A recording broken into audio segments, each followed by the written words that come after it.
15 জানুয়ারি 2025 তারিখে সঞ্চয়পত্রে যারা বিনিয়োগ করে তাদের জন্য নতুন করে মুনাফার হার সরকার নির্ধারণ করে একটি প্রজ্ঞাপন জারি করেছে।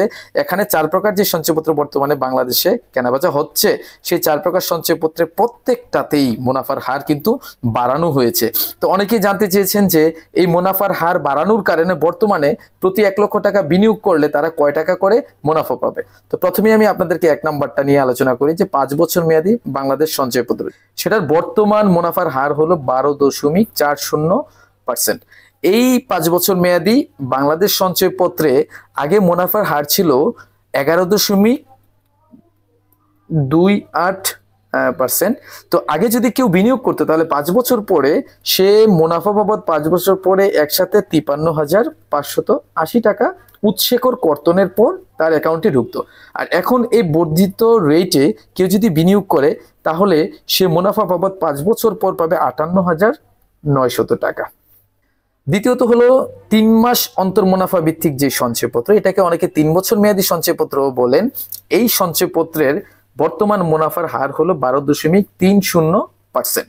আগে এই সঞ্চয়পত্রের মুনাফার হার ছিল 11.04%।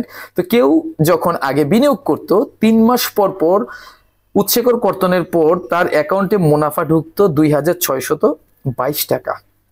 তো এখন যেহেতু ইন্টারেস্ট রেট মানে মুনাফার হার যেহেতু বেড়েছে, তাহলে এখন আপনার প্রতি 3 মাস পর পর একজন বিনিয়োগকারী প্রতি 1 লাখ টাকার বিপরীতে 2,921 টাকা মুনাফা পাবে সমস্ত উৎসেকর কর্তনের পরে।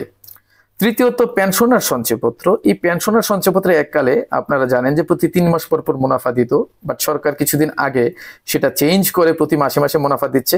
তো যাই হোক, পেনশনার সঞ্চয়পত্রে আগে যদি কেউ বিনিয়োগ করত তখন সে 11.76% মুনাফা পেত, এবং আগের রেট অনুযায়ী কেউ যখন 1 লাখ টাকা বিনিয়োগ করত তখন প্রতি 1 লাখ টাকায় মাসে 980 টাকা মুনাফা পেত।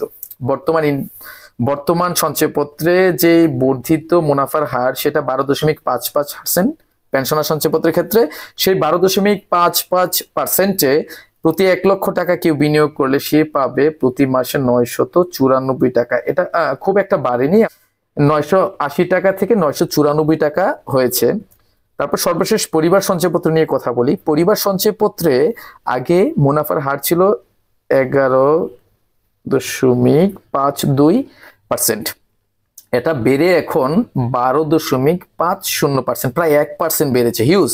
পরিবার সঞ্চয়পত্রে কেউ যখন পরিবার সঞ্চয়পত্রে আগে বিনিয়োগ করত মানে এই রেটে 11.52%-এ, তখন সে 912 টাকা উৎসেকর কর্তনের পর তার অ্যাকাউন্টে মুনাফা বাবদ পেত। আর এখন কেউ যদি 1 লক্ষ টাকা পরিবার সঞ্চয়পত্র ক্রয় করে তাহলে প্রতি 1 লক্ষ টাকার জন্য সে 990 টাকা হারে মুনাফা পাবে। দর্শক, এই যে মুনাফার হার আপনাদের সাথে আমি আলোচনা করলাম সেটা হলো 7.5 লক্ষ টাকা পর্যন্ত বিনিয়োগের জন্য। যদি কারো মোট বিনিয়োগ 7.5 লক্ষ টাকার বেশি হয় তাহলে সে এখানে যে ইন্টারেস্ট রেট দেওয়া আছে সেই অনুযায়ী মুনাফা প্রাপ্য হবে। দর্শক, আপনাদের জ্ঞাতার্থে বলছি, যারা সঞ্চয়পত্র 1 জানুয়ারি 2025-এর আগে কিনেছেন তারা কেনার সময় যে মুনাফা পাওয়ার কথা ছিল তারা ওই রেটই মুনাফা পাবেন। তারা কিন্তু এই রেটে, নতুন নিয়মে যে বর্ধিত রেট আছে সেই রেটে মুনাফা পাবেন না। তবে কেউ আগে কিনেছেন বাট তার রিনিউ, ধরেন মেয়াদ শেষ হলে এখন তো অটো রিনিউর যে ব্যবস্থা করা হয়েছে সেই নিয়ম অনুযায়ী যদি রিনিউ হয় মানে নবায়ন হয় তার সঞ্চয়পত্রটা, কবে নবায়ন হয়? 1 জানুয়ারি 2025 থেকে 30 জুন 2025 এই তারিখের মধ্যে, তাহলে রিনিউ কালে সে কিন্তু এই বর্ধিত রেটে মুনাফা প্রাপ্য হবে। আরেকটি কথা অনেকে জানতে চেয়েছেন যে ট্যাক্স রিটার্নের বিষয়টা এখন কি থাকবে। দর্শক, ট্যাক্স রিটার্নের বিষয়ে নতুন সার্কুলারে কোনো কিছু বলা নেই। তার মানে হলো আগে যেই 5 লাখ টাকা পর্যন্ত ট্যাক্স রিটার্ন এর স্লিপ ছাড়া সঞ্চয়পত্র কেনা যেত, এখনো সেই নিয়মটাই আসলে কার্যকর থাকবে।